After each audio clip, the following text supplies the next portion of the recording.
देखिए, सबसे बड़ी बात थी इस देश में जो होना था वो था कि मुसलमान जो सुअरों की तरह अपनी जनसंख्या बढ़ा रहे हैं उस पर कंट्रोल होना चाहिए था। उसे ना मोदी जी कर पाए ना योगी जी कर पा रहे हैं। योगी जी तो खैर क्या कर लेंगे। तो मुसलमानों की जनसंख्या पे जब तक कंट्रोल नहीं हो, और अब इसके होने से कोई फायदा नहीं है क्योंकि 10 साल से छोटे बच्चे उनमें अब हिंदुओं से ज्यादा हो चुके हैं। अगले अगले एक बार का इलेक्शन 2024 में भारत का प्रधानमंत्री हिंदू बन सकता है।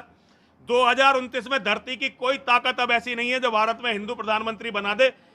आगे भी नहीं ला पाएंगे, आप चिंता मत करिए। आगे भी नहीं लगता कि वो इस कानून को लाएंगे। इसकी उनकी बिल्कुल इच्छा शक्ति नहीं दिखाई देती। उन्होंने 19 लाख करोड़ रुपए से ज्यादा धनराशि पिछले 7 सालों में मुसलमानों पर लुटा दी लिटरली। हिंदुओं के बिजनेसमैनों का, व्यापारियों का पैसा मुसलमानों पर लुटा दिया। लेकिन संख्या नियंत्रण कानून अब आ नहीं सकता, और आ भी जाए तो अब उसका कोई फायदा नहीं है क्योंकि 2029 में भारत का प्रधानमंत्री अब मुसलमान को बनना ही बनना है। हम ऑलरेडी लेट हो चुके हैं। हम बहुत खतरे में हैं, हमारे बच्चे खतरे में हैं, सब कुछ खतरे में है।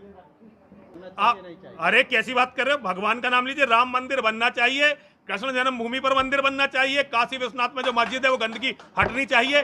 जितने भी मंदिर टूटे हैं वो सारे मंदिर दोबारा से बनने चाहिए, जिनमें एक मंदिर मक्केश्वर महादेव का भी है जो मक्का में है, वहां भी महादेव का मंदिर दोबारा बनना चाहिए। तो ये बताया गया कि ये शांति का मजहब है। जिस दिन इस्लाम की बिल्डिंग बहुत आलीशान है, 57 देश, 200 करोड़ लोग, इतने बड़े आतंकवादी संगठन, लेकिन इसकी जो जड़ है ना वो जड़ है मोहम्मद और कुरान। जिस दिन मुसलमान मोहम्मद और कुरान को समझ जाएगा, पूरी ये बिल्डिंग ध्वस्त हो जाएगी और सारी दुनिया देखेगी।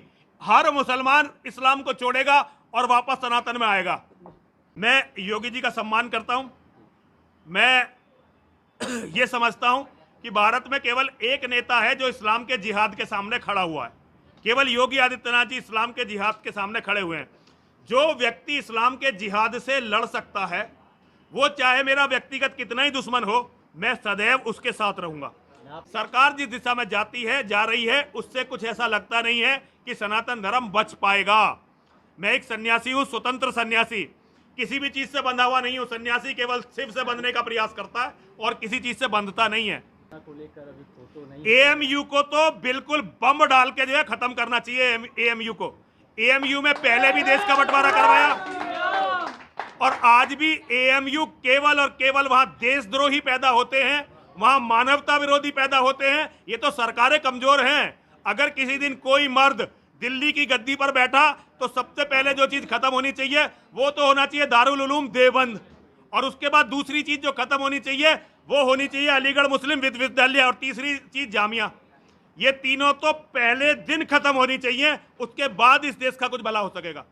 सनातन वैदिक राष्ट्र बनना चाहिए। वेद के सिद्धांतों पर, सनातन धर्म के सिद्धांतों पर यह राष्ट्र बनना चाहिए जिसमें एक भी मस्जिद ना हो, एक भी मदरसा ना हो, और एक भी जिहादी ना हो, एक भी कुरान ना हो, एक भी हदीस ना हो, ऐसी गंदगी की कोई किताब ना हो। इस देश को ऐसा इस्लाम विमुक्त देश, सनातन वैदिक राष्ट्र बनना ही चाहिए किसी भी कीमत पर। इसके लिए कोई भी कीमत दी जानी चाहिए, कुछ भी करना चाहिए। लेकिन हमसे जुड़े रहने के लिए हमारे YouTube चैनल को सब्सक्राइब करें और नई वीडियो की नोटिफिकेशन के लिए बेल आइकॉन को दबाएं। अगर आप ये वीडियो Facebook पर देख रहे हैं तो लाइक जरूर करें और ज्यादा से ज्यादा शेयर करें। धन्यवाद।